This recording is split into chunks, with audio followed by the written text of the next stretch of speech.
Bueno, continuando con el tema de redacción de cómo estructurar un informe de investigación tipo tesis o tesina, nosotros vamos a decir que hay que darle continuidad paso por paso, así como lo estuvimos analizando en el video anterior. Ya si recuerdan, estuvimos viendo portada, hoja de guarda, contraportada, dedicatorias, etcétera. Y nos quedamos, si ustedes recuerdan, en conclusiones y propuestas. De conclusiones decíamos que estas pues no sobran, porque una cosa es la comprobación de las hipótesis y otra cosa viene a ser la conclusión.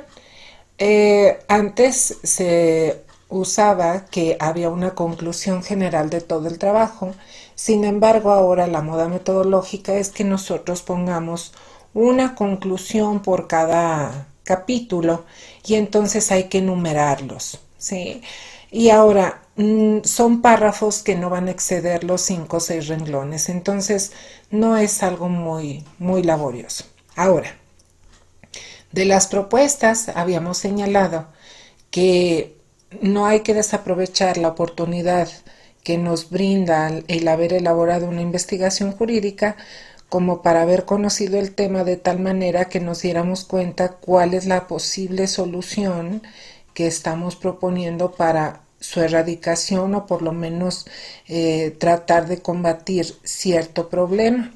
De tal manera que nada más aquí hay una cuestión, decíamos, la propuesta tiene que ser una y no una lista como si fuera una carta a Santa Claus, una lista de deseos o de buenas intenciones de cómo resolver un problema social. Nosotros propondríamos una cuestión y habrá que desarrollarla. Si estamos señalando que se deben hacer pláticas o terapias, etcétera, para un problema, por ejemplo, para evitar el divorcio, sí, entonces, ¿qué es lo que deberíamos hacer? Bueno, ¿quiénes darían esas pláticas? ¿Qué institución se crearía? ¿Estaría como algo obligatorio en el código familiar? Etcétera, etcétera. Entonces, habrá que recordar que las propuestas entonces son aquellas posibles soluciones que estamos planteando, pero hay que desarrollar lo más posible una propuesta que consideramos sea la más viable. Ahora, yo les comentaba que para hacer el índice, pues sí vamos a tener que ejemplificar, porque en ocasiones me he percatado que nuestros alumnos no saben hacer índices, confunden índice con temario. Una cosa es el índice y otra el temario. Si bien es cierto, llevan todos los contenidos que están incluidos dentro del informe de investigación, el temario no lleva página de localización, en cambio el índice sí lo lleva. De tal forma que vamos a salirnos de esta diapositiva y entonces nos vamos a ir a una hoja de Word para mostrarles cómo es que vamos a hacer el índice. Si ustedes recuerdan, estábamos analizando que debería ser centrado, con negritas, con mayúsculas, etcétera, cada uno de los apartados. Entonces, fíjense bien, estoy haciendo el índice. Miren, vamos a ser muy claros en algo. Si ustedes, al momento de que ponen título, subtítulo, subsubtítulo, se van a estos comandos, ¿sí? A estas partes de la tabla de herramientas, con estos ustedes sacan la tabla de contenido de manera automática. Esa será una clase especial que les impartiremos. Pero aquí habrá que demostrar pues qué es lo que debe incluir ese índice o esa tabla de contenido.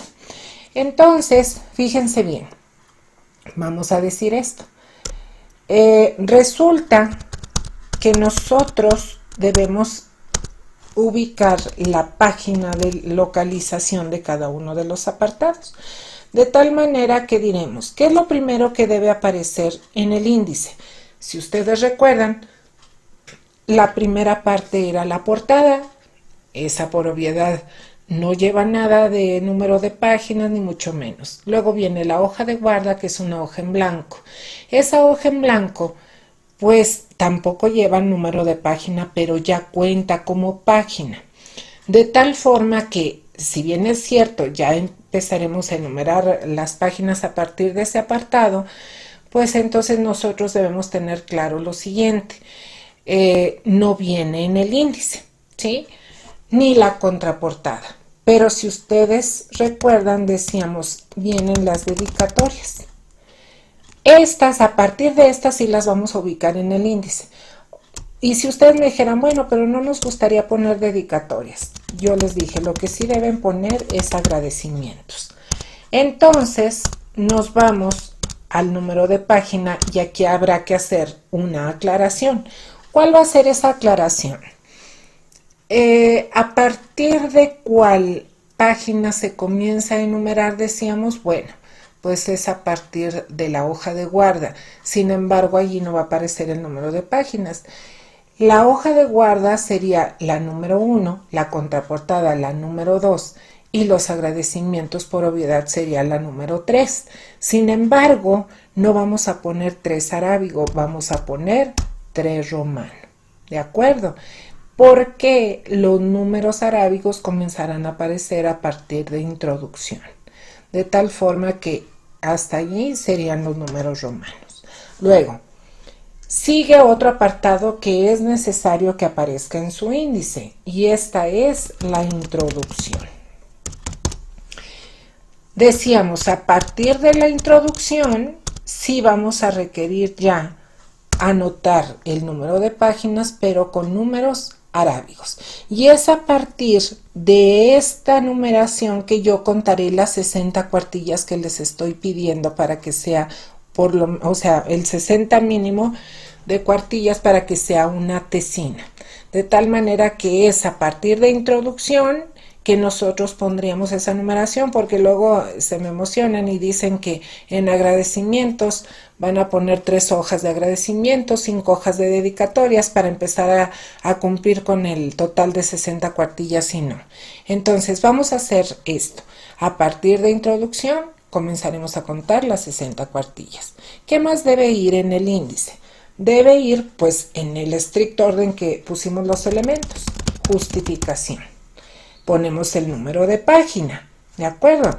Luego, ¿qué más viene? El esquema de delimitación. Y ponemos acá su número de página. Después, ¿qué viene? Las hipótesis, ¿sí? Y le ponemos su número de página. Ahora, fíjense bien, aquí hay una situación. La introducción por su amplitud. Se supone que no va a venir en una sola cuartilla. Si estamos incluyendo el párrafo de entrada, lo que viene a ser los objetivos, la metodología utilizada, el marco teórico, la síntesis por capítulo, en fin. Entonces vamos a suponer que estamos utilizando 3 páginas para poner la introducción. Lo que no se debe hacer en un índice es esto, ¿sí? Eso es lo que no debemos hacer. En el índice solo debe venir la página de inicio, de tal manera que de esa manera nosotros comenzaremos pues a poner las páginas de inicio en cada uno de los puntos que estamos anotando en el índice. Ahora, ¿qué continúa? Pues ya continúan los capítulos. Y entonces lo que vamos a hacer es vaciar temas, subtemas y subtemas a lo que viene a ser el índice. ¿Qué quiero decirles con esto? Acuérdense que lo que viene a ser los capítulos, los encabezados, jamás lleva la palabra capítulo. Ya la moda metodológica ha cambiado. Entonces se omite la palabra capítulo, se omite el número romano y entonces nosotros estamos utilizando puro sistema decimal con números arábigos. Entonces pondríamos el 1 y con el título del capítulo. Entonces vamos a suponer que es antecedentes de el tratamiento penal para adolescentes. Bueno, aquí no alcanzaría, Aquí vamos a poner ya el número de página en donde está iniciando esto. Vamos a suponer que ya estamos en la página 11, ¿de acuerdo? Entonces, tratamiento, antecedentes perdón, aquí hay un error. Antecedentes del tratamiento para adolescentes. Y hasta allí yo ya tengo el inicio del capítulo. ¿Qué más voy a llevarme al índice? Me voy a llevar, insisto, esto ya les puede aparecer de manera automática si cuando ustedes están haciendo la redacción le dan a título 1 o título 2, etcétera. Aquí pueden abrir incluso hasta la tercera opción. Es decir, título 1 es para el número de capítulo, título 2 para los subtemas, etcétera. Bueno, entonces, ¿qué más me voy a llevar al índice de ese capítulo? Me voy a llevar los subtemas, ¿sí? Entonces, de subtemas yo voy a decir, por ejemplo, en Roma, anoto el número de página, ¿sí?, en el que inicia esto. Se supone que es en la misma página, no estoy utilizando una hoja nada más para ponerle el título de capítulo, sino que va a ser en el mismo. 1.2 en Grecia. Son ejemplos, ¿sale? Luego, y así sucesivamente, vamos a suponer que esto sí está en la 12. Y así sucesivamente. Pero vamos a suponer que digamos en el siglo XX. Y aquí no es que tenga solo ese tema, sino que este lo estamos subclasificando al interior del capitulado. Entonces, ¿hasta dónde me tengo que llevar al índice? Pues me voy a llevar hasta el tercer dígito. Y sería en este sentido. Recuerden esto. Este número es el que va a mandar en todos los subtemas y subtemas. Por eso el 1 se repite en cada uno de estos. Si fuera el capítulo 2, entonces sería 2, 2, 2, 2. ¿De acuerdo? Luego, este segundo, ¿sí?, este segundo dígito estará comandando en dado caso que nosotros tuviéramos subtemas. Por eso en este caso pusimos 1.3 porque vamos en esta secuencia, y entonces sería 1.3.1 para poder decir que esto lo estoy subclasificando. Y aquí pongo el título que voy a encontrar en ese subtema. Pero ahora, ¿qué pasaría si en el interior del capítulo este subtema tuviera todavía subclasificación? Lo correcto sería que ustedes pusieran 1.3.1.1. ¿De acuerdo? Eso es lo correcto. Sin embargo, a veces se les complica demasiado, no queremos que la redacción sea tan pesada para ustedes, y entonces, a pesar de que es lo correcto, al interior del capítulo, yo les digo, si este subtema tuviera todavía más clasificaciones a su interior, utilicen viñetas. Si ya estoy utilizando viñetas, las viñetas, ojo, esas no vienen en el índice. ¿De acuerdo? Entonces las viñetas interiores en la estructura de los capítulos no van a ocupar un lugar en el índice. Entonces, bueno, vamos a decir, ya terminé de vaciar el capítulo 1, luego sigo con el 2 y así sucesivamente, ¿sí? Entonces, ¿qué vamos a hacer a continuación? Vamos a decir esto. Terminando de vaciar todos los capítulos, ¿sí?, vamos a suponer que ya estamos en esa situación. ¿Con qué vamos a cerrar? Bueno, con las páginas que les llamamos de cierre. ¿Cuáles son esas? Pues esas páginas de cierre, si ustedes recuerdan, era comprobación de las hipótesis. Y le ponemos su página acá, la que le corresponde. Después de comprobación de las hipótesis, que pusimos conclusiones, propuestas, luego sigue el índice, que no va en el índice, y viene un último apartado que se denomina fuentes de información. ¿Sí?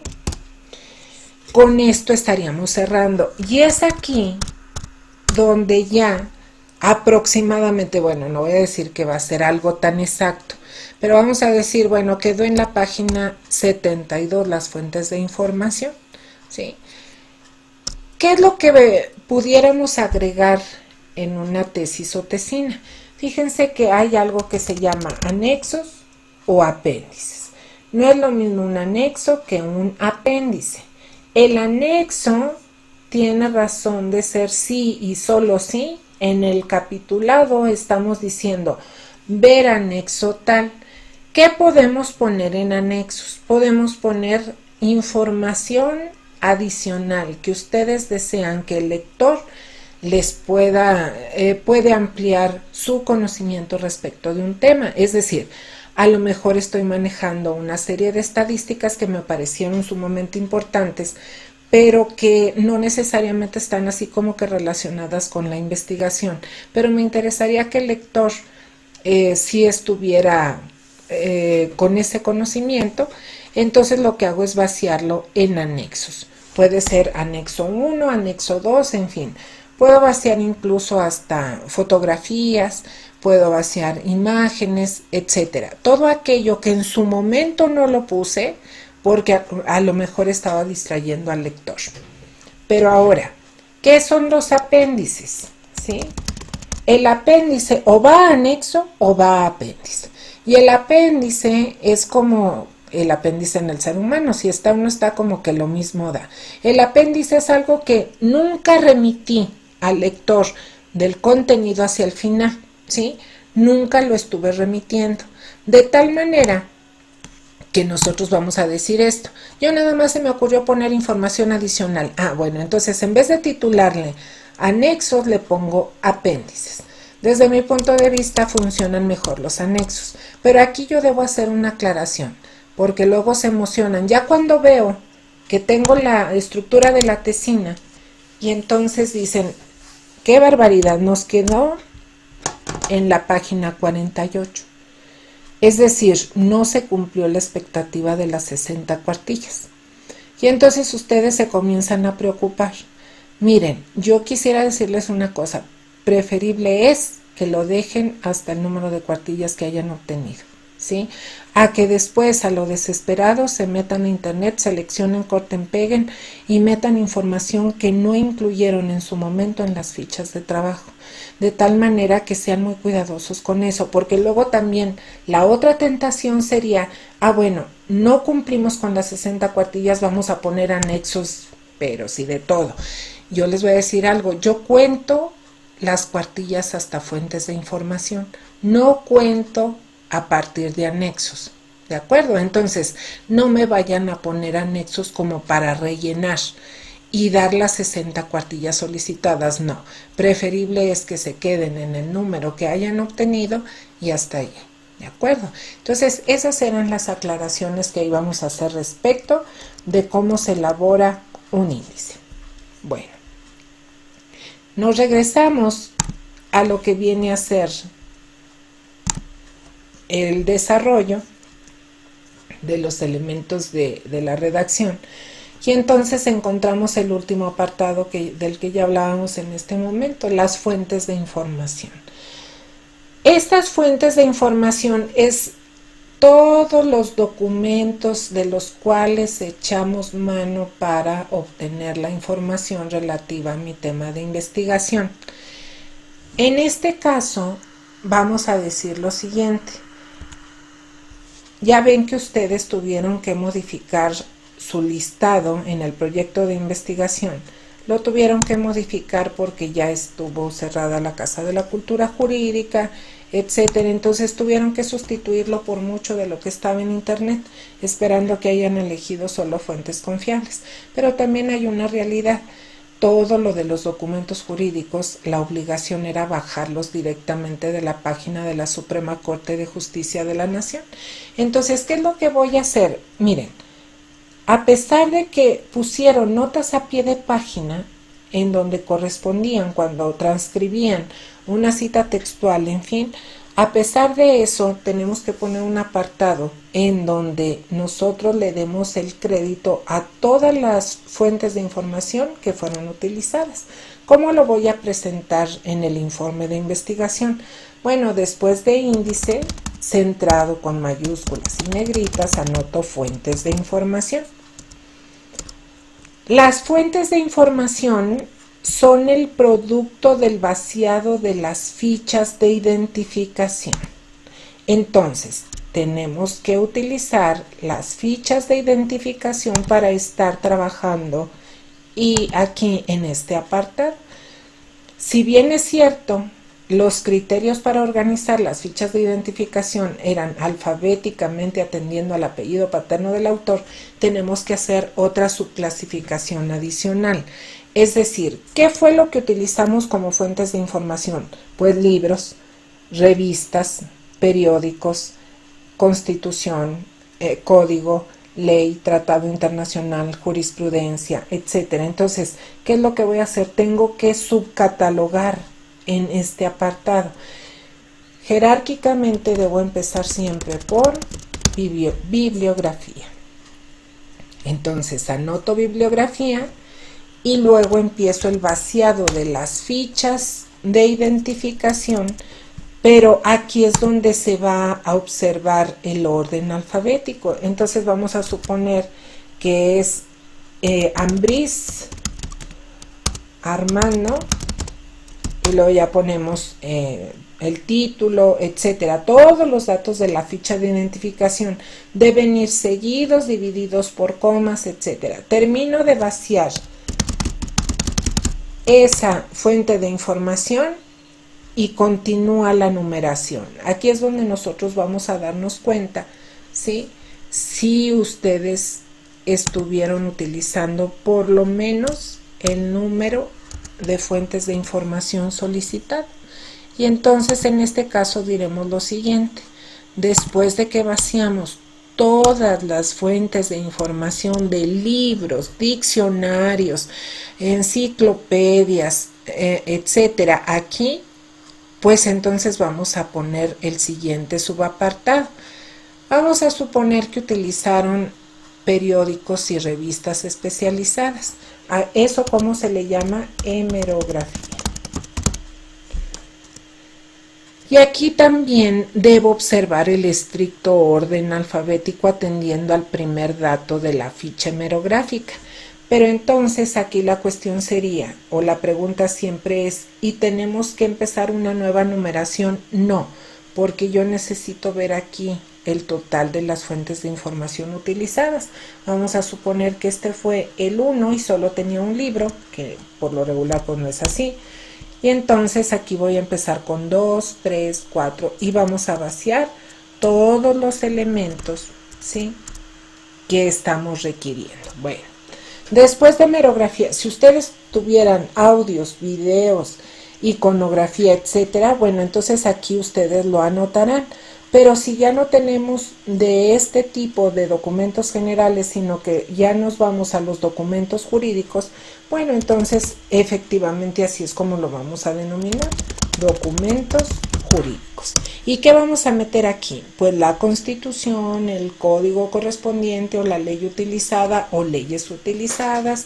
Vamos a meter jurisprudencia, tratados internacionales, todo lo que se refiere pues a legislación nacional e internacional y a los pronunciamientos del máximo órgano jurisdiccional de nuestro país. Bueno, ahora hay una situación e insisto, aquí yo voy a utilizar la numeración secuencial, ¿sí? No tengo por qué cambiar ni mucho menos. Ahora, ¿qué voy a poner acá? Al final, algo que se llama cibergrafía. ¿Qué es la cibergrafía? Pues aquí vienen a plasmar todas las fichas electrónicas. ¿Qué quiere decir eso? Todo lo bajado de internet, que así como se presentó la situación, pues efectivamente yo creo que la mayoría de las fuentes de información que están utilizando son bajadas de internet, de tal forma que aquí vamos a anotar dichas fuentes de información, pero cabe hacer una aclaración. A lo mejor yo encontré un libro, ¿sí?, pero ese libro es electrónico. ¿En dónde lo voy a ubicar? ¿En cibergrafía o en bibliografía? La respuesta es la siguiente. Lo voy a anotar en bibliografía porque sigue siendo un libro. Sin embargo, aquí voy a adicionar la página web, ¿de acuerdo? Van a poner así como está en la ficha de identificación, disponible en, etcétera. Si yo consulté una revista electrónica, entonces la revista va a ir aquí en hemerografía, porque no por haberla consultado en la web, nosotros vamos a decir que deja de ser revista o periódico. Otra. Los documentos jurídicos. Recuerden, yo no quise ningún tipo de documento jurídico en físico. Decíamos, es tanta la movilidad del ordenamiento jurídico por tantas reformas, nuevas leyes y demás. Entonces, la página más actualizada pues son las páginas oficiales, ya sea de los congresos correspondientes o el Congreso de la Unión, o bien la de la Suprema Corte de Justicia de la Nación, que es la más recomendable. Entonces, todos los documentos jurídicos fueron de cibergrafía, pero no va a ir en cibergrafía, va a ir en documentos jurídicos. Ahora bien, ¿qué es lo que vamos a hacer? Pues, o qué es lo que vamos a poner en cibergrafía. Todo aquello que no es bibliografía, que no es hemerografía, que no son documentos jurídicos. Es decir, existe algo que se llama páginas web institucionales, que imagino que fueron las que ustedes utilizaron. Por ejemplo, una página web institucional pudo haber sido Comisión Nacional de Derechos Humanos, ¿sí? Con todos sus datos, fecha de consulta, disponible en. ¿Qué otra página institucional pudieron haber localizado? Bueno, a lo mejor Secretaría de Gobernación, y de ahí sacaron cierta información. Ponemos todos los datos, y además fecha de consulta, disponible en, etcétera. ¿Qué otra página web institucional? Bueno, a lo mejor consultaron, por ejemplo, la Secretaría de Salud.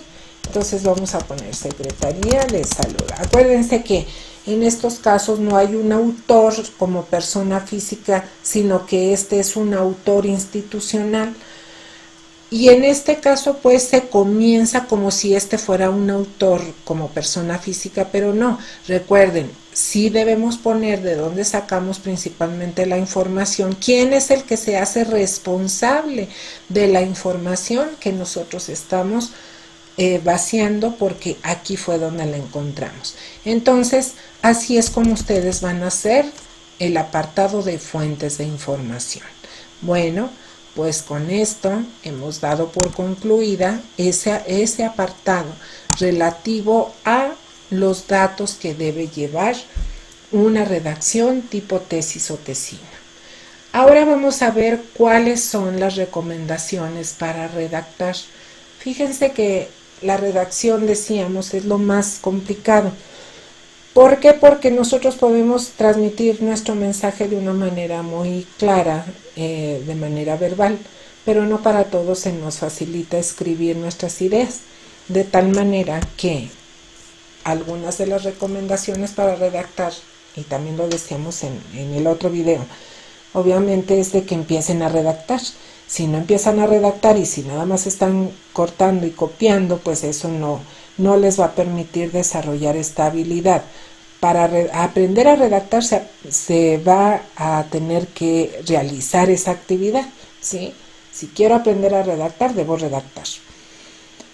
Ahora, sin embargo, a pesar de que la redacción se tiene que dar en un taller, ¿sí?, debemos decir lo siguiente: por lo menos debemos cuidar la claridad, la concisión, la originalidad y la precisión. ¿Qué quiere decir redactar con claridad? Lo contrario a la claridad es la confusión, es decir, cuando no estamos logrando transmitir el mensaje, no estamos siendo claros. Debemos ser claros, transmitir el mensaje de tal forma que lo entienda el lector. ¿Qué tipo de lector? Cualquiera. Esa es la cuestión. Por eso nosotros decíamos, recuerden esto de ética en la investigación jurídica, hay que ser humildes intelectualmente hablando. Entonces, una de las maneras donde encontramos la humildad es en la claridad. METS hace las siguientes recomendaciones: evitar enunciados oscuros o ambiguos para el lector, seguir el orden sintáctico para construir las oraciones. Algunos errores que hemos observado en nuestros alumnos es que cuando están redactando, primero ponen el predicado y hasta el final el sujeto. Recuerden que el español es diferente al inglés, mientras que en el inglés anotan el sujeto hasta el final de la oración. Para nosotros, de acuerdo a nuestra gramática, pues tiene que ser primero el sujeto y luego el predicado, para que se entienda mejor. Luego, enlazar las oraciones que van relacionadas. En lógica, ustedes han de estar analizando algo que se denomina conectores lógicos. Cada que hago un punto y aparte debo dar una consecución, ¿sí? Y esa consecución la logramos anotando, por ejemplo, por lo tanto, por lo que hemos señalado con anterioridad, sin embargo, etcétera. Entonces, esto es lo que le permite dar claridad a nuestra redacción. Otra recomendación es la concisión. Esto significa condensar los elementos de una oración, evitar los rodeos inútiles y las ideas parásitas. Todo comentario que desvíe la atención del lector sobre la idea principal de un párrafo debe remitir. Cuando nosotros queremos hacer pues esas aclaraciones, mejor nos remitimos a las notas a pie de página. Más adelante les voy a decir cómo hacer esto. ¿Cuáles son las recomendaciones para ser concisos? Efectuar revisiones posteriores al material para corregir estilo. Esto es lo que pocos hacen. Es decir, elaboran su trabajo, copian, pegan y demás, pero ya nada más le ponen la portada y lo entregan. Jamás ven el producto final. Deben asegurarse de ver el producto final, porque ahí es donde ustedes pueden hacer las correcciones o pueden darle la forma necesaria para que suene lógico y coherente el mensaje que se quiere transmitir. Quitar lo superfluo, todo lo que no refuerce la idea principal. Fíjense que esa es una práctica, más que nada un vicio que tienen cuando ustedes están escribiendo, y eso se observa en los exámenes. En un examen, cuando es una pregunta de respuesta abierta, a lo mejor no saben la respuesta. Y entonces lo que hacen es o poner ejemplos o poner un rollo de media cuartilla para ver si al maestro le da flojera leerlo. Y entonces decir, bueno, con eso ya estoy tratando de explicarme. En mi caso, que sí leo todo lo de los exámenes, leo todo lo que ustedes vaciaron esa media cuartilla y no dijeron absolutamente nada. Hay que quitar cuestiones superfluas. Yo les decía, por eso damos el repaso, porque a veces se pierden en los ejemplos o a veces se pierden en las explicaciones. Tienen que basarse en lo esencial. Otra recomendación es evitar el lenguaje retórico. La retórica, pues, es el poder de convencimiento a través del habla. Yo les he insistido, y cuando damos clases de argumentación jurídica, les digo, miren, en el informe de investigación, de una investigación científica, y en este caso una investigación jurídica, fíjense que nosotros la retórica pues no es tan esencial. ¿Por qué? Porque no voy a tratar de convencer lo que ya se comprobó con la información. Es decir, si yo ya comprobé una hipótesis, adquirí un conocimiento científico. Yo no tengo por qué convencer a nadie de ese resultado porque estuvo sometido a una actividad científica.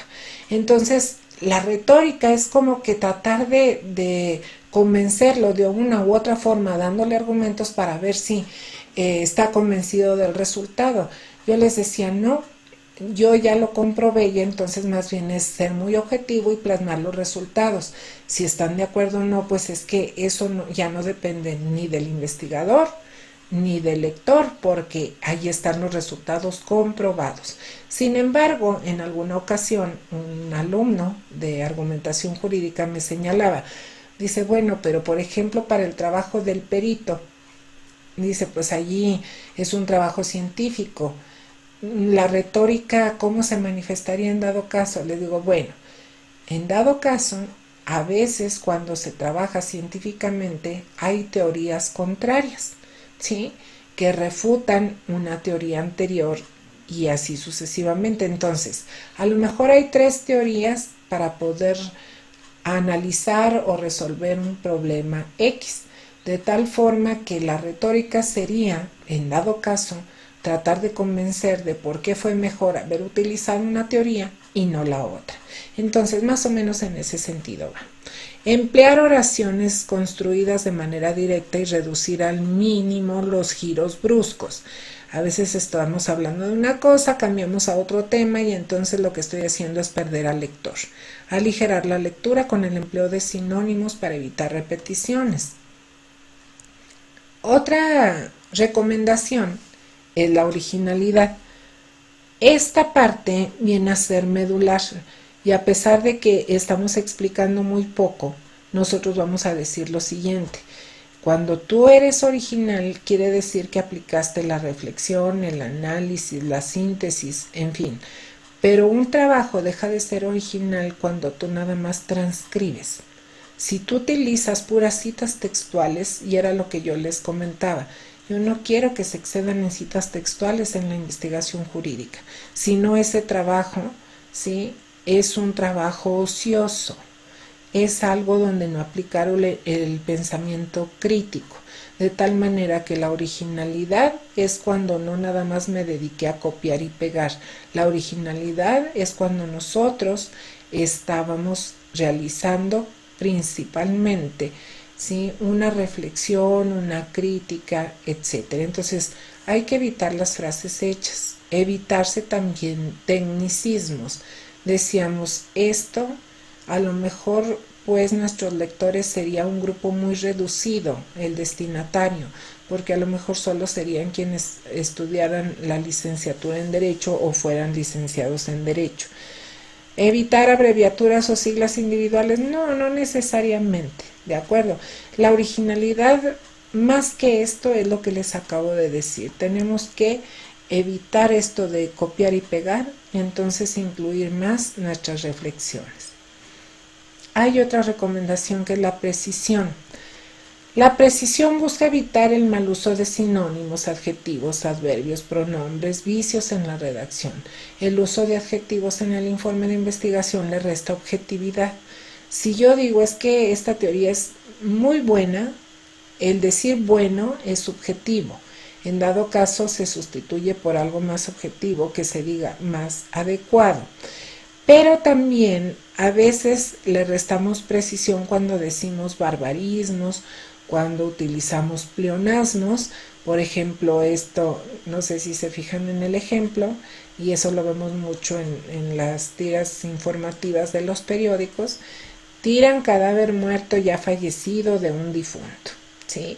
Y a pesar de que vayamos a decir esto no puede suceder, pues me la creen que cuando están ustedes redactando o están hablando, decimos sal para afuera, métete para adentro, súbete para arriba, bájate para abajo, etcétera. Eso a veces lo repetimos en lo que viene a ser un informe de investigación. Habrá que tratar de evitar este tipo de situación. Otra. Hay que evitar los adverbios terminados en mente. Su servidora a veces tiene ese defecto cuando estamos hablando. Utilizo mucho el adverbio en las terminaciones de las palabras, posiblemente, originalmente, profundamente, etc. Eso también viene a ser un vicio. Cuando estoy escribiendo y hago reiteradamente esto, pues entonces eso se traduce en vicios de la redacción. Entonces hay que procurar, ¿sí?, evitar todo este tipo de vicios para nosotros poder escribir con claridad, precisión, originalidad y concisión. Ahora sí vamos a ver la metodología para el formato. Me han preguntado reiteradamente, bueno, ¿y qué tipo de letra? ¿Qué vamos a hacer en cuanto al interlineado, el número de letra, etcétera? Bueno, pues entonces vamos a comenzar con esto. Para iniciar, primero tendríamos que hablar de la extensión. Fíjense que hay varios criterios en los cuales dicen que las tesis de licenciatura deben de ser de tantas páginas, en fin. Aquí hay que decir una cuestión. ¿Qué sucede? Pues vamos a señalar que la Secretaría de Educación es la que nos está marcando un parámetro. Y ese parámetro es el siguiente. Para tesina, 60 cuartillas. Para tesis de licenciatura, 100 cuartillas. Para tesis de grado de maestría, para tesis de grado de maestría, 150 cuartillas. Y para tesis de doctorado, 200 cuartillas. O sea, estamos manejando números mínimos. Hacia el máximo no dice nada. Vamos a suponer, yo tuve una tesista que obtuvo incluso una mención honorífica.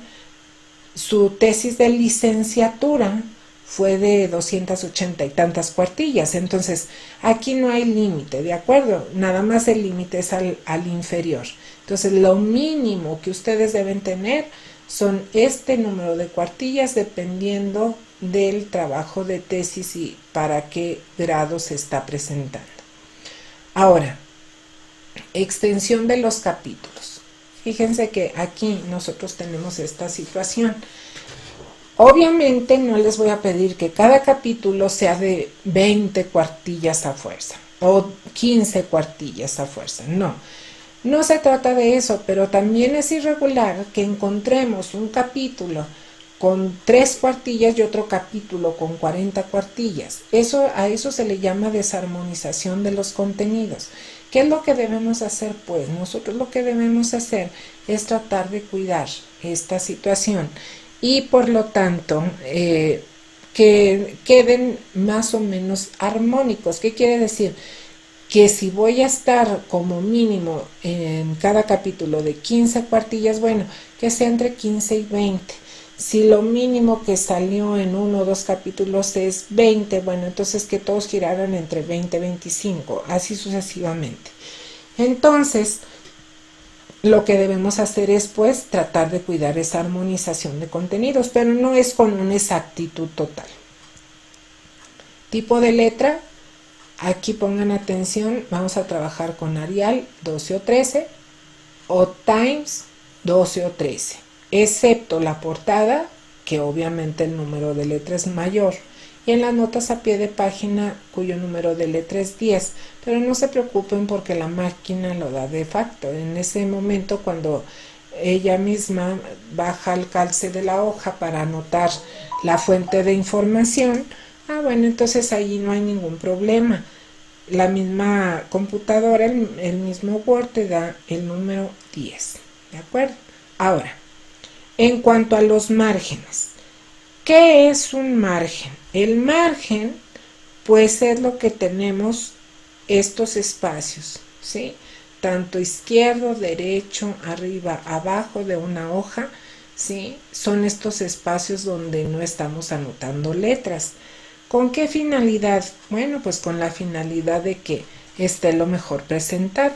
Si ustedes se dan cuenta, bueno, aquí no es muy visible, tenemos 3 en el lado izquierdo, siempre se deja un poco más de margen al lado izquierdo para efectos del empastado, de la encuadernación, del engargolado, para que no se vaya a afectar las letras en este sentido.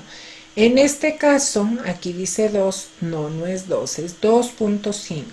2.5 arriba, abajo y al lado derecho, ¿de acuerdo? Entonces, 3 en el margen izquierdo, 2.5 en estos márgenes. Ahora, nada más hay una cuestión.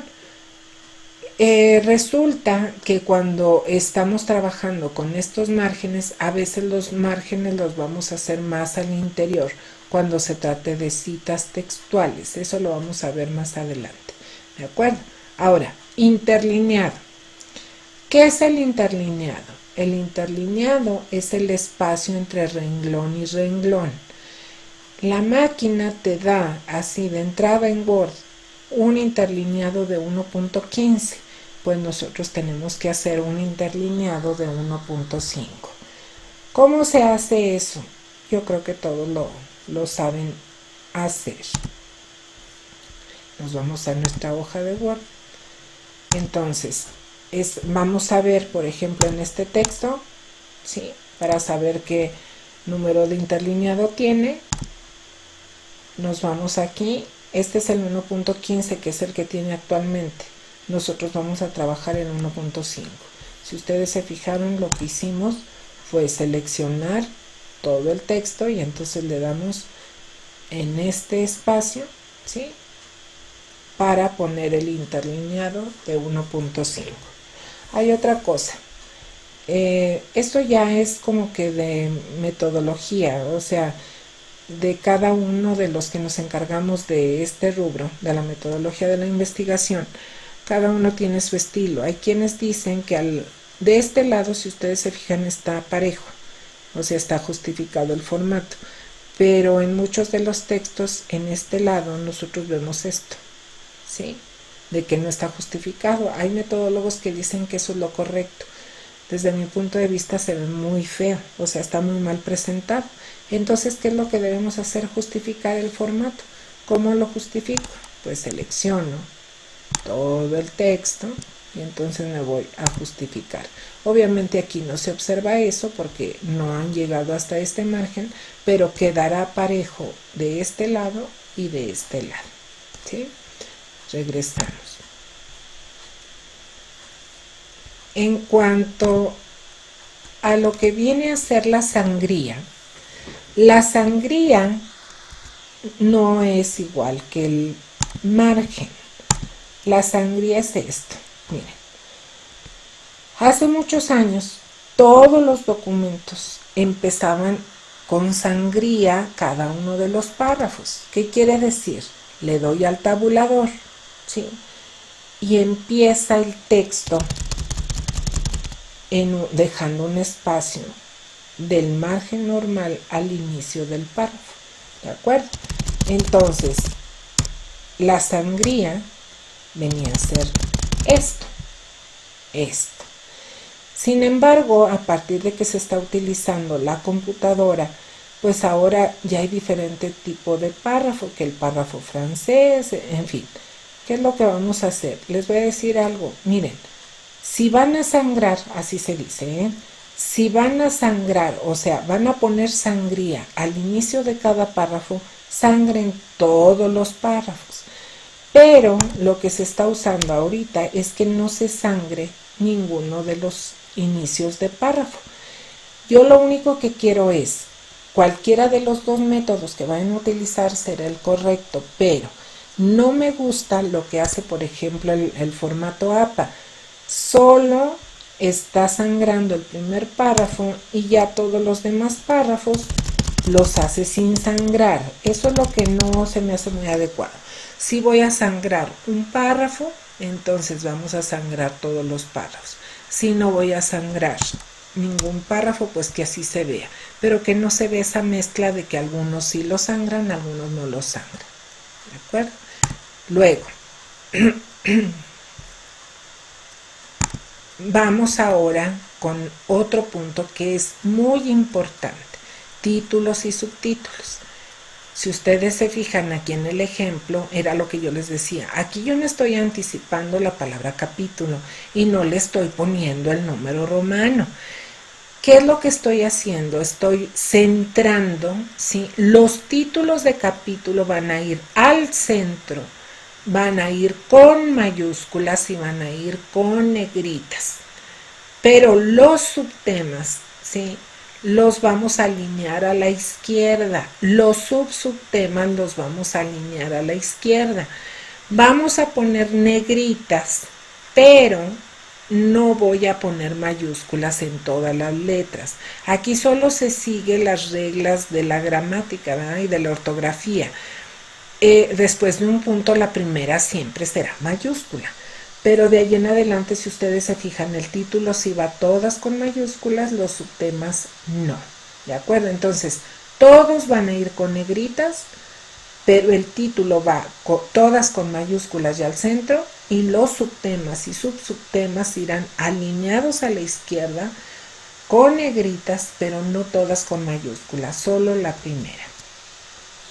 Ahora, la división metodológica para títulos y subtítulos. Si ustedes recuerdan, habíamos visto esto en el proyecto de investigación cuando hacíamos el preíndice. nosotros vamos a utilizar el sistema decimal. ¿Cuál es el sistema decimal? El que utiliza puros números arábigos. Este tipo de división metodológica es ideal, con este nadie se me confunde. Insisto, este número de capítulo es el que manda o comanda todos los subtemas y subtemas. Si ya voy en el 2, este es el que comanda todos los subtemas y subtemas, y así sucesivamente. Este es el sistema tradicional. Ustedes lo pueden observar en libros, por ejemplo, de derecho de los más antiguos, todavía desde los 70s, de los 80s, aparece esta división de temas y subtemas. Utiliza romanos, letras mayúsculas, letras minúsculas, romanitos, etc. Esto, lo que he observado por experiencia con mis alumnos, este tipo de sistema los confunde demasiado. Entonces, no lo vayan a utilizar, ¿de acuerdo? Vamos a entrar a un punto fundamental para el contenido por capítulos. Fíjense bien, nosotros vamos a hablar de las citas textuales. Las citas textuales, como recordarán, son aquellas en donde están transcribiendo un párrafo o párrafos de manera literal. Citas textuales de definiciones, de lo que extrajimos de los documentos jurídicos, etc. Pueden ir dentro de texto o fuera de texto. ¿Cuál es la condición para que vaya dentro de texto? Este es un ejemplo. Dentro de texto es que estoy en un margen normal y estoy, por ejemplo, parafraseando. ¿Sí? César Sepúlveda define el reconocimiento de estados como el acto. Y si ustedes se fijan, en este caso ya no estoy utilizando comillas, que igualmente puedo utilizarlas, ¿eh? Eso no va a afectar en lo absoluto su trabajo. Al contrario, es una forma como de que se rescate o se resalte mucho mejor la cita textual. Entonces, aquí, ¿qué es lo que estoy haciendo? Estoy dejándola dentro de texto. ¿Por qué la dejo dentro de texto? Porque el número de renglones no excede de 5. Si la cita textual excediera de 5 renglones, pues entonces, ¿qué es lo que debo hacer? La debo sacar de texto, ¿sí? Por ejemplo, aquí vamos a tratar de ejemplificarlo de otra forma. Vamos a ver si encontramos un documento.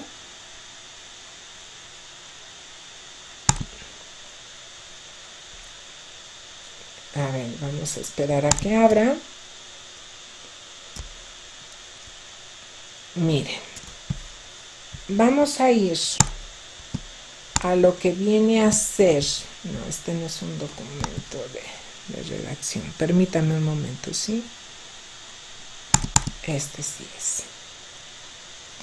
Para que ustedes vean qué es lo que podemos hacer. Miren, esta tesista está poniendo este párrafo introductorio de su capítulo. Si ustedes se fijan, no le antecedió la palabra capítulo, no está utilizando número romano. Lo que no debe hacer es esto, ¿no? Es lo primero que corrijo. No le deben poner guión después del punto, etc. Entonces, vamos a suponer que esta es una cita textual. Excede 5 renglones, sí. Los 5 renglones sería hasta aquí. Si fuera 5 renglones, estaría en margen normal. Pero entonces tiene 2, 4, 6, 8, 9 renglones. ¿Qué es lo que debo hacer? Fíjense lo que estoy realizando. Lo seleccioné. Y entonces voy a sacar la regla. No sé si ustedes se dieron cuenta.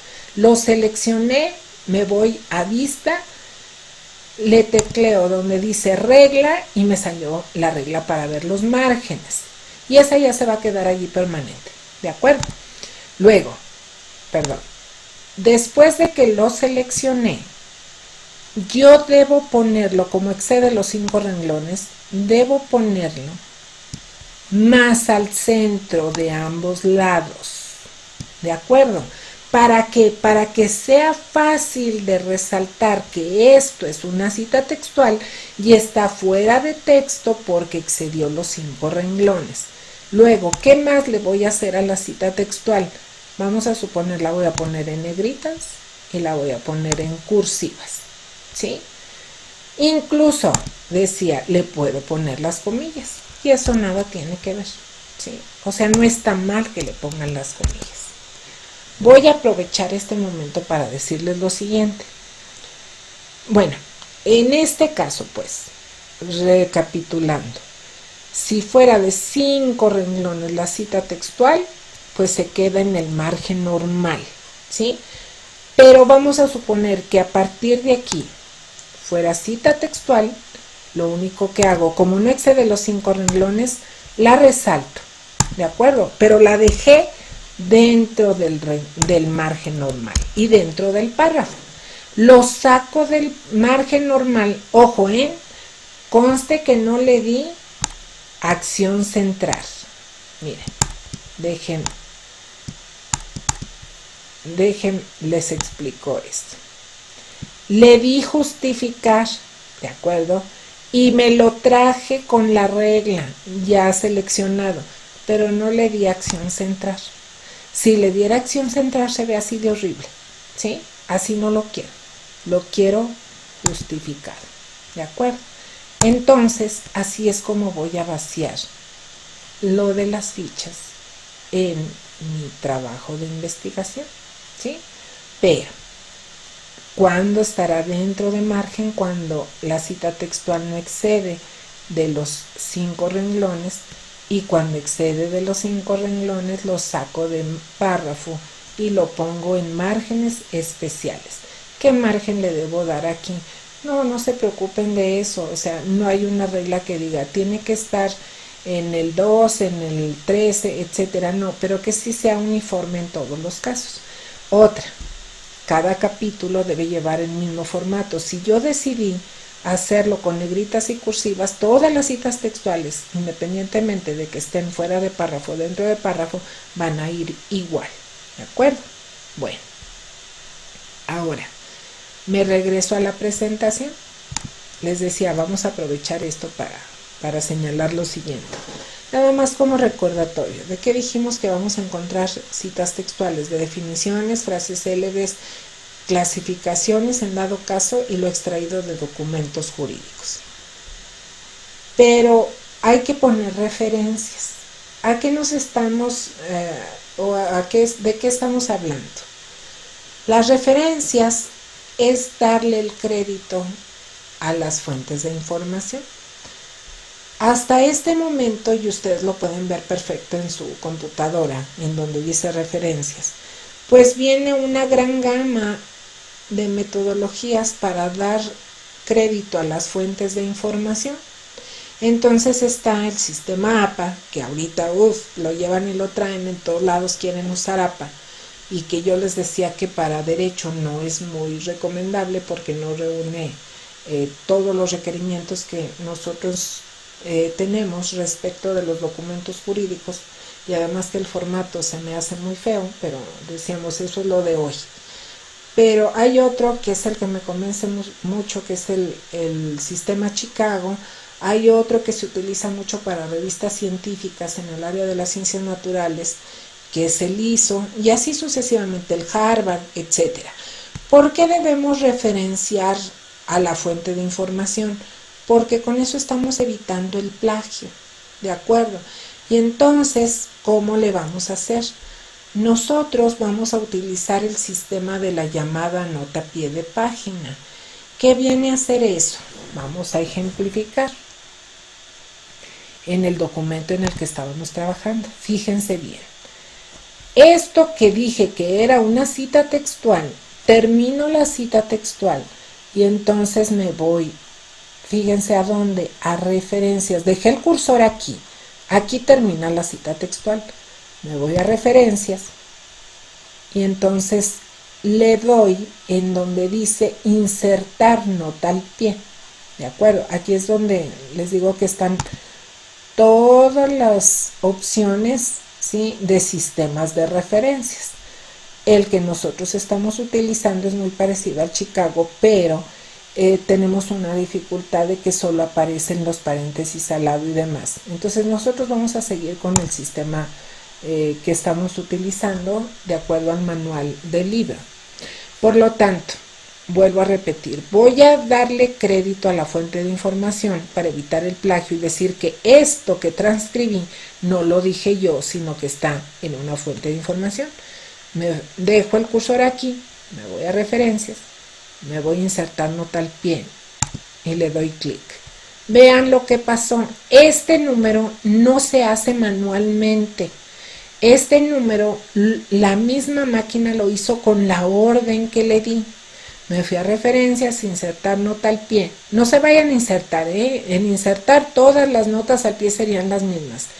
Se van a referencias. Entonces digo nota al pie y la misma máquina me dio el número. Ese número me aparece al calce de la hoja. ¿Con qué finalidad? Con la finalidad de vaciar aquí la ficha de identificación. ¿Sí?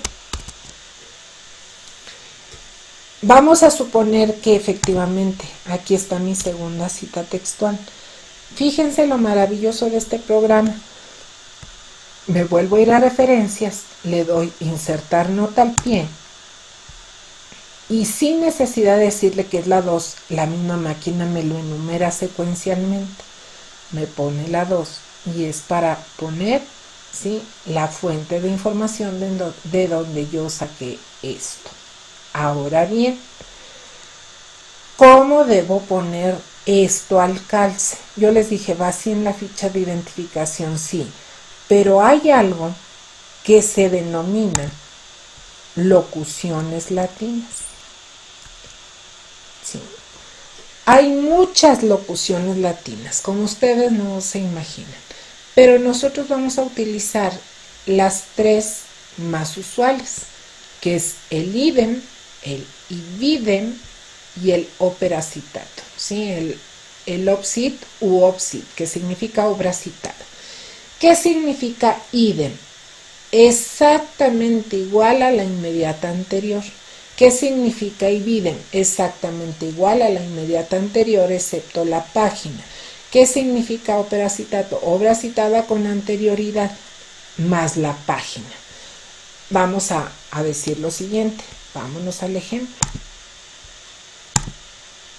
Fíjense bien. Vamos a hacer un caso hipotético aquí, ¿sí? Estoy señalando que esta cita textual la obtuve de Carbonell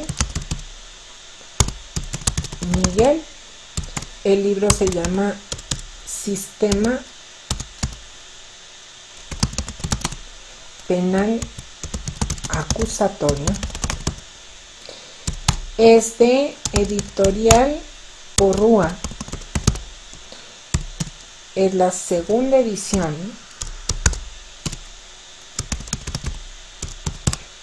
Es México, el lugar de impresión, es 2019 el año de impresión y es la página 36. Entonces, ¿qué estoy diciendo aquí? Esta cita textual la saqué de esta fuente de información. Vamos a suponer que esta segunda cita textual también la estoy sacando de este autor. Ya no voy a poner todos los datos de la fuente de información. Todos los datos se anotan solo cuando vacío por primera vez la fuente de información. De ahí en adelante me debo basar en lo que son las locuciones latinas. La pregunta aquí sería, ¿qué voy a usar aquí? ¿Idem o ibidem? ¿De qué va a depender? De esto. Si esta segunda cita textual la saqué de la página 36, entonces voy a usar idem, que significa idéntico al anterior. Entonces, ¿sí?, es exactamente la misma fuente de información que utilicé para esta, la estoy utilizando para esta, pero incluso lo encontré, esta cita textual, esta segunda, la encontré en la misma página 36, ¿sí? Pero ahora, ¿qué pasaría si esta segunda cita textual fuera de Carbonell Miguel, sistema penal acusatorio, etcétera, pero esta la encontré en la página 72. Yo ya no puedo anotar idem, porque el idem viene a ser exactamente igual al anterior, ¿sí? Y aquí no, ya cambió la página. ¿Qué debo usar entonces? Idem, página 72. ¿De acuerdo? Entonces, idem cuando es idéntica a la inmediata anterior, incluso la página. Y idem, idéntica a la inmediata anterior, excepto la página. ¿Cómo funciona el OPSIT? Vamos a suponer, ya sería una exageración, pero sí se puede dar, Vamos a suponer que esta es una cita textual, la encuentro en la misma hoja, etc. Le pongo comillas, acuérdense que lo que abona aquí no hace daño, le pongo comillas, y entonces me voy a referencias, le doy insertar nota al pie y me da la tercera, ¿de acuerdo? Para ver cómo funciona el OPSIT voy a poner el siguiente ejemplo. Este ya no es de Carbonell, la segunda. Vamos a suponer que esto fue de Prat Carla. Su libro que estoy utilizando se llama Audiencia Inicial. Ay, perdón.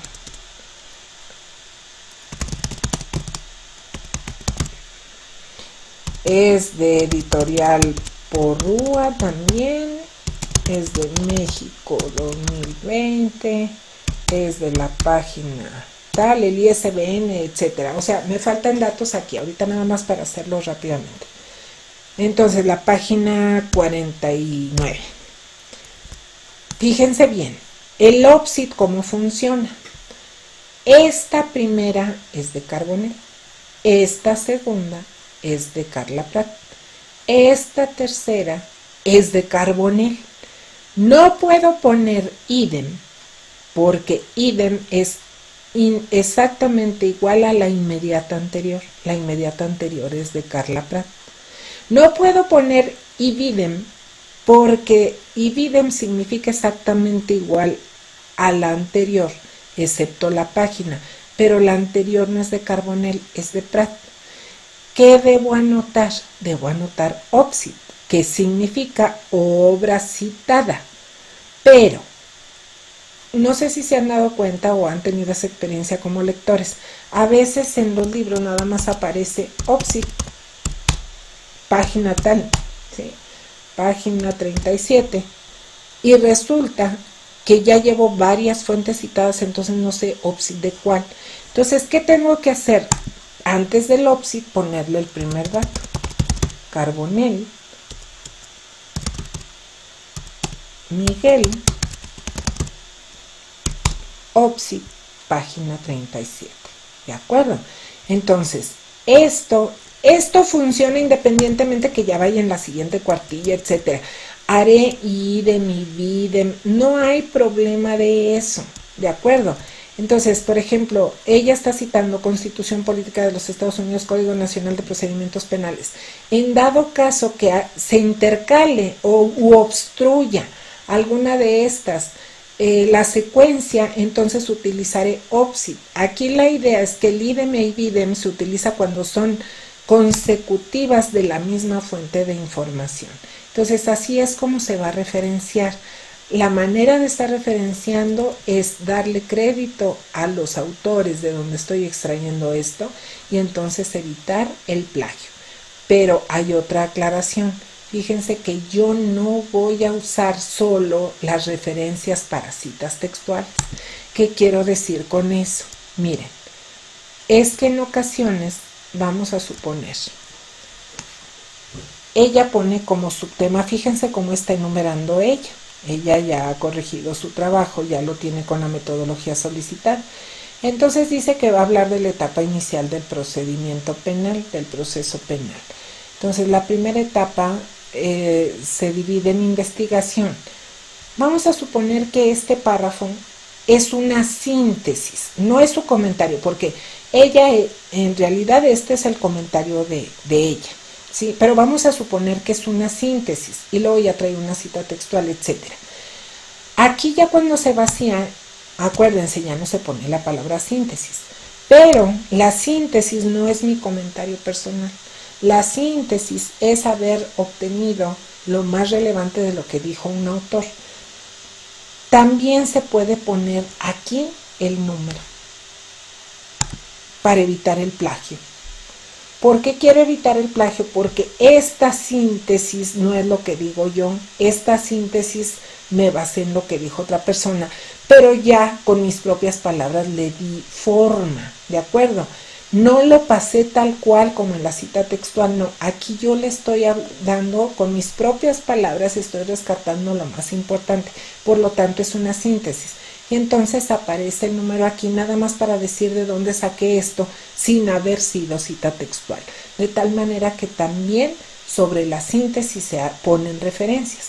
Pero también, ¿cómo es que se puede poner el número cuando se refiere a la síntesis? Vamos a suponer que estos dos párrafos pertenecen a este subtema. Y estos dos párrafos es síntesis de una fuente de información, que no hay cita textual. Vamos a suponer que esto es síntesis, vamos a suponer que esto es síntesis. También, ¿qué debo hacer para indicar que todo eso, para no poner estos números, que todo eso es una síntesis de un documento? Quito el 5 de aquí. Y entonces dejo el cursor acá, me voy a referencias, me voy a insertar nota al pie y allí me aparece, y el que lo ponga al lado del subtema indica que todo lo que viene a continuación lo estoy sacando de X fuente de información, pero no como cita textual, sino como síntesis, ¿de acuerdo? Ahora, regresamos a la presentación. Así es como funciona, ¿sí? Pero la clasificación de las notas a pie de página no solo sirven para hacer referencia a fuente de información, también las notas a pie de página sirven para hacer aclaraciones o para hacer ampliaciones de información. ¿Qué quiere decir eso? Vámonos al ejemplo. ¿Sí? Vamos a suponer que aquí estoy diciendo investigación. Le dejo el número, le dejo el número 5, pero en vez de ponerle fuente de información, voy a señalar, esta etapa se clasifica, en minúsculas. Esta etapa se clasifica a su vez en investigación inicial e investigación complementaria. Esto es algo que estoy aclarando, ¿sí? No lo quise aclarar aquí o no lo quiero aclarar aquí, por ejemplo, en fin. ¿Cómo sería una aclaración aquí? Vamos a suponer que aquí está la palabra investigación. Por lo regular, nosotros usamos paréntesis, ¿sí? Nosotros usamos paréntesis para hacer aclaraciones. Es decir, interrumpimos la lectura normal para poder hacer esta situación. No, hay otros que yo digo que escriben muy bien, pero que abusan de los guiones. La función de los guiones internos tienen la misma función que los paréntesis, es para meter aquí aclaraciones, estas aclaraciones. Yo digo que eso no debe ser. Diferente es que, por ejemplo, si voy a usar este código o esta legislación y lo voy a estar mencionando en todo el capítulo, pues sería absurdo que yo dijera de nuevo, Código Nacional de Procedimientos Penales, Código Nacional de Procedimientos Penales. Aquí lo que hago es sí poner entre paréntesis sus siglas, pero nada más para decirle al lector, mira, a partir de aquí, cuando ponga esto es que voy a decir Código Nacional de Procedimientos Penales. Para eso es para lo que sí deben funcionar los paréntesis o los guiones. pero no para estar haciendo estas aclaraciones o no para estar ampliando información. Entonces, ¿qué es lo que les sugiero? Las notas a pie de página no solo es para dar referencia a fuente de información, también ustedes pueden poner definiciones, ampliaciones de información, aclaraciones, etcétera. Esto te permite que al lector no lo estés interrumpiendo en la lectura, porque como lector es muy molesto que tú estás, a lo mejor, yo ya sé que esas siglas son de Código Nacional de Procedimientos Penales, o yo ya sé que la investigación se divide en investigación inicial e investigación complementaria. Apenas estoy agarrando la concentración cuando estoy leyendo esto y entonces me aparece esta aclaración entre paréntesis acá o entre guiones. Ya me interrumpió la secuencia. ¿De acuerdo? Entonces, eso es lo que no deben ustedes hacer. No abusen de los paréntesis, no abusen de los guiones, solo cuando corresponda. De tal manera que para eso están las notas a pie de página. Pero también de esto no abusen. Yo conozco un autor, que en paz descanse, que él tenía esto como aportación y todo lo demás lo ponía como aclaración. No, tampoco, ese es un exceso. Esto se hace de las aclaraciones o ampliaciones de una manera muy racional, o sea, cuando de veras verdaderamente lo estás necesitando, ¿sí? Luego, viene un apartado en su libro que se llama redacción del informe de investigación tipo tesis o tesina con estilo AP. Este no lo voy a desarrollar porque no es el que estamos utilizando. Les decía, no es que no lo utilice porque no me guste. Aquí la idea es de que si hemos de implementar algo, pues que fuera el Chicago, pero a final de cuentas no lo estoy desarrollando porque en las reglas o en el reglamento que tienen allí en la institución, pues no me están pidiendo este formato para las tesis o tesinas. Entonces, allí se los dejamos para que ustedes le den una lectura, aprendan un poco más, porque vaya que muchas ponencias, muchos artículos de revista, etcétera, a quien le guste publicar o a quien ya quiera publicar, pues les piden formato APA y aquí está un manual muy bien realizado.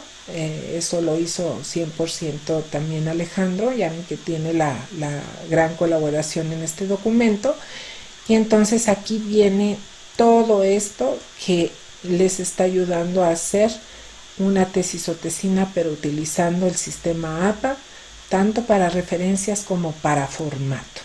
Entonces hasta aquí, y esperamos haber dilucidado ciertas dudas que tenían respecto de cómo hacer lo que viene a ser su tesina, y si hay alguna otra cuestión, bueno, me harán saber para poder aclarar esas dudas. Gracias.